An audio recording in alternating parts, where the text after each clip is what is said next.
All right, here's a video for you guys. Anyway, I decided to find out about populations, like what is the population by state. Well, I found this on the internet, and it's a government, it's a census. You go to census.gov. Anyway, it's up here, and apparently this is by July 2008.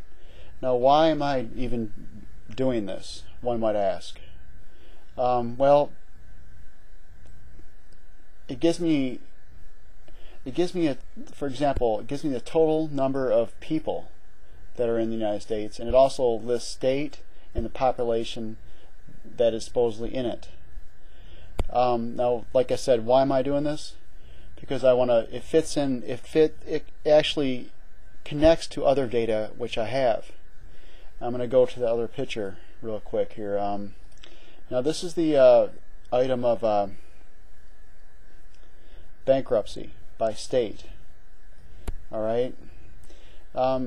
California has had a lot of them. Right now it's at 56. I think it was. Let's see. The third quarter there were over 56,000 bankruptcies, and in Michigan, where I'm at, there were 17,000. Now this is a 3-month period. Okay, but California has, per this other picture and the census, California supposedly has almost 37 million people, and Michigan has about a little over 10 million people. So even though it has California has over 56,000 bankruptcies in this 3-month period, the third quarter of 2009. It actually has. Anyway, let's look at it this way. California has about 3.6 times as many people as Michigan does. But so apparently, if you times Michigan's bankruptcy by 3.6, the state of Michigan actually had a little bit more bankruptcies per population than California.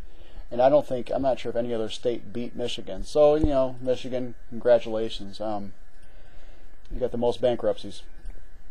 Anyway, I'm going to go back to the census here. Now, California is the largest state. Texas is the second largest state. See, there's ranks here. I'm not sure if you can see this very clearly. The second, Texas is the second largest state. New York is the third largest.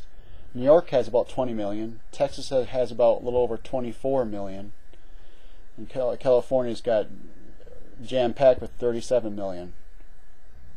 Illinois has more people than Michigan. So anyway, you can look through this if you want to.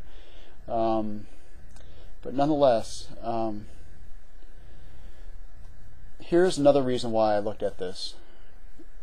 The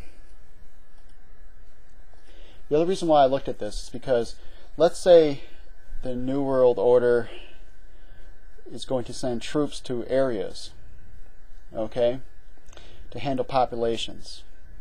Well, let's look at it this way. The most likely states to have the most problems in a Great Depression, I think, would be the states that where there's really not a lot of jobs, or a major. Let me phrase this: where there is a major loss of jobs, and where there's a large population, large population. So anyway, we look at California, we look at Texas, we look at Florida, we look at Illinois, we look at Michigan, we look at Ohio, Pennsylvania. All these states have over 10 million people in them. And I think everything below that has less than 10 million people. But if once a New World Order, involved with that stuff, and their job is to, handle riots or whatever, you would think that they would try to designate their troops, put them in certain areas, which that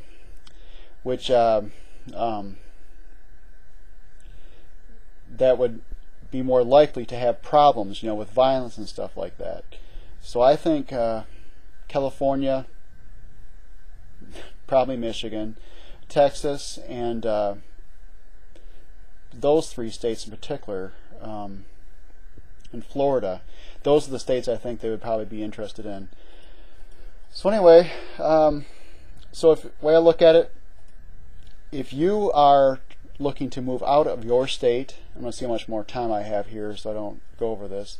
If you're looking to move out of your state, you might want to see some states, for example, if you're looking to move out of your state, you might want to move to a state where there aren't a lot of people and there's a lot of land and where you can still survive, such as be independent with, let's say it was going to get really, really bad, okay? You got to be self-sufficient, okay? Where you got to raise your own goats, whatever, and you got to have your own chickens and not freeze to death when the winter time and stuff like that. I would recommend look for states that have a small amount of population, a lot of land, and where things you can survive on that land throughout the 4 seasons. And what you do is you go there, you find out the price of some land, the amount of land you'll need, and if you're a creative person, and if you can dig a well, and if you got some windmills or something, some way of collecting electricity, and if you got trees nearby or something, and you can grow things, those might be the places to go as long as you can purchase the land. I would not recommend right now to move to California and try to do well, or there's a lot of land in a lot of states. California probably has a lot of land, but the problem is it probably doesn't have a lot of you need to have a place where you can survive, where you can grow things and stuff like that. And but anyway, you have to consider taxes and stuff like that too. What are they going to charge in property taxes and all this other crap? And you also look up the fact of if China comes here, do you want to be out someplace near where they might go for California, okay? And Mexico might go for Texas, and definitely Florida. Do you think? Who knows? Cuba might go for Florida. Do you really want to be in these states? In Alaska, Russia probably, the United States might just give it to Russia because, what the hell. So anyway, this is just something I thought about and I wanted to show you to you guys. So I'm sure I'll have more use for it as time goes on, but nonetheless, I wanted to show it so you can have something to think about. What state are you in, and where are you at in relation to other things, and what do you plan on doing? Because remember, even though let's say you live in Manhattan, okay? A lot of New York is open land. I've driven, and there's a lot of open land there. So even if you're in New York and you have, let's say it has almost 20 million people in that state, a lot of it's just in big cities. That's what I get out of it. So it doesn't mean that.